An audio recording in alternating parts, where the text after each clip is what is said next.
Hello everyone, today I'm going to be heading to the Filoli Gardens and checking out their afternoon tea experience. Filoli is an estate in Gardens in Woodside, and I've been going there for years, but I've never had their afternoon tea before, so I'm looking forward to it. So let's go.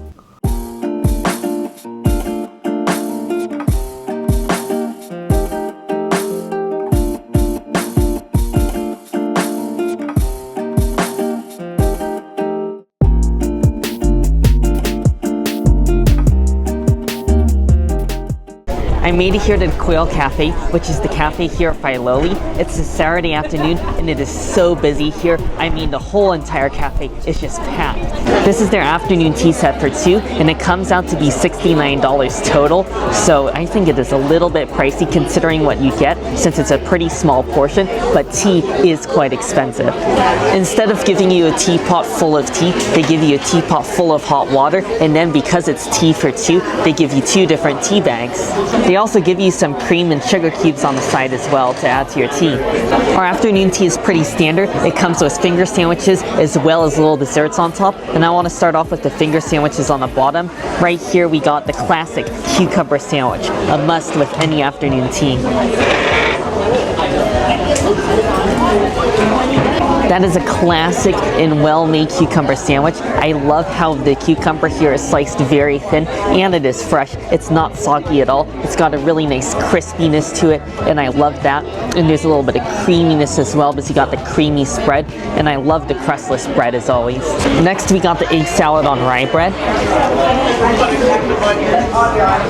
Oh, again, I love their bread. The bread is probably the best part of these finger sandwiches so far because it's really light and airy and soft. It's just like biting into a cloud. And their egg salad here is nice as well. I like that it's mostly smooth because they chop up all the eggs really fine, so it's fun and easy to eat. Next we have the smoked salmon pinwheel, and it basically just looks like a smoked salmon wrap.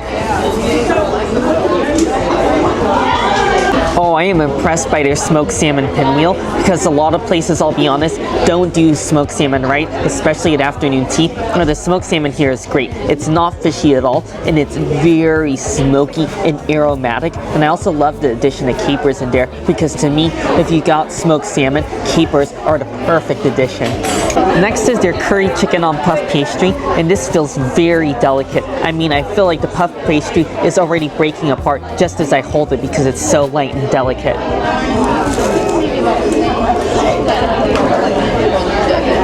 Oh, this is definitely my favorite savory item. The puff pastry really makes it tasty because it's so light and airy. I would say the star of the show is the curry chicken inside. It's just like a creamy curry chicken salad. It's so aromatic and flavorful. I taste so much turmeric in there, and this is definitely delicious. I mean, it's so light and airy. I feel like I could just eat 100 of these little tiny sandwiches. Now I'm going to be moving on to the top tier with all of the sweets, and the first one I want to start off with is the scone. They give you a little bit of jam, and you can also get a little bit of clotted cream on the side, which I decided to get as well right here. I'm just going to go ahead and have my scone with a little bit of the clotted cream, just like so. Just spread it on there, nice and thick.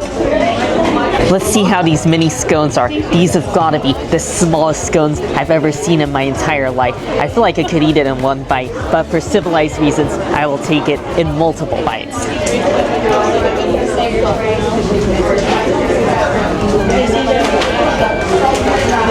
Okay, I'll be honest, this scone is just alright. At the very beginning, I tasted all of the rich buttery flavor, so I do like that. There's just like a massive amount of butter. You can't go wrong with butter. And I also love that they put a little bit of lemon zest in there. There's large pieces of lemon zest, which I wasn't expecting, so that was a surprise. But for me, maybe it was just an off day or something, but it definitely tastes overbaked because it's a little bit on the dry side, and it's also quite dense. Next, I want to go for their chocolate macaron, and I love these. Chocolate macaron is pretty good. What I really enjoy about it is that it has a hazelnut flavor. It tastes like the macaron cookie is made with like a blend of ground hazelnuts, so I taste the little pieces, and then in the inside you just have a little bit of chocolate ganache. Next we have what I believe to be a lemon macaron. You know, it kind of depends where I'm getting my macarons, but here I actually do like their lemon macaron a little bit better. The outside just tastes like a standard macaron cookie. It's not flavored, but the inside is just like a zesty and bright lemon filling. I taste lemon zest as well as lemon juice, so it's really bright and not too sweet and also not too sour either. Now we're moving on to the mysterious confections that I'm not exactly sure what they are. This is some sort of chocolate squarish slash starish looking sort of thing. It almost looks like a mousse on top of some sort of firm chocolate cookie, but either way, I guess there's only one way to find out. Oh, this is tasty. I mean, you really can't mess this up. On the bottom, it's actually not a cookie. It's a solid piece of chocolate. And then on top, you have like a rich chocolate ganache slash mousse. It's very firm, yet heavy and creamy. In fact, it's almost like a cross between a chocolate ganache and a chocolate fudge. While we're on the topic of chocolate, I believe this is their chocolate petit four.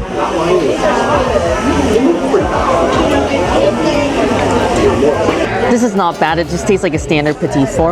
On the outside, you have a semi-sweet chocolate, and then on the inside, you have layers of chocolate cake, as well as a little bit of chocolate flavored frosting. I do think it's a little bit dry, but that is why you have it with a little bit of tea. Now for their strawberry petit four. You know, actually, I think this might be a raspberry petit four. The flavor is very light. This one definitely tastes sweeter than a chocolate. It's more of like a white chocolate outside, so it's extremely sweet. And on the inside, you have a little bit of white cake and some sort of very faint berry-esque filling. This is the last item. I'm not sure exactly what it is. It almost looks like a mini volcano. To be honest, I'm not exactly sure what this is. On the bottom, you have a white cake, and in the middle, you have very sugary, like whipped and airy cream cheese, basically like a whipped cream. And on the outside, you have like a soft white chocolate ganache. And I'll be honest, this is very sweet. So if you're gonna have tea with this, I definitely recommend avoiding the cream and sugar on your tea. Because honestly, if you just take a little nibble of this and a sip of black tea, that's really all you need. I just finished up my tea, and overall, do I think it's worth it? Yes, I would say it's definitely worth it if you're already here to see the gardens, because it's really nice to have a little bit of afternoon tea before or after you explore the gardens. But I would say it might not be worth it just to come here only for the afternoon tea, because if you're already here, you might as well just see the gardens. Now I thought I would just give you a sneak peek and show you just a little bit of the huge gardens here. Right before entering gardens, you have the main house, and this is basically their huge historic mansion here. And I've taken a look inside before multiple times, and it's pretty nice because they have all the original rooms in the house. The house is open today, so you can really just walk around the inside and just explore at your own pace.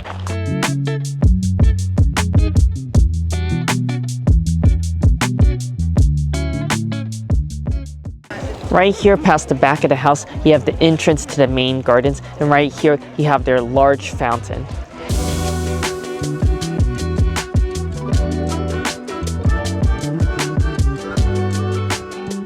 To the left of the fountain, we have another entrance to more of the gardens, and there's a lot of these just little brick archways throughout the gardens, just leading you to different areas. And right over here, you can see we have a lot of these little purple flowers, since it's right now we're in the middle of spring, so you got all sorts of flowers blooming right now.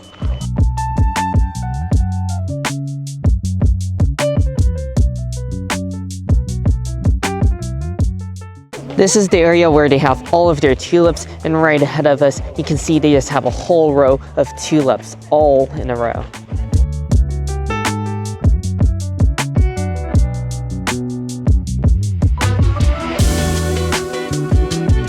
I made it back here to the very back of the gardens, and they've got lots of trees as well as flowers and ferns, and off to the right here is where they have their event space.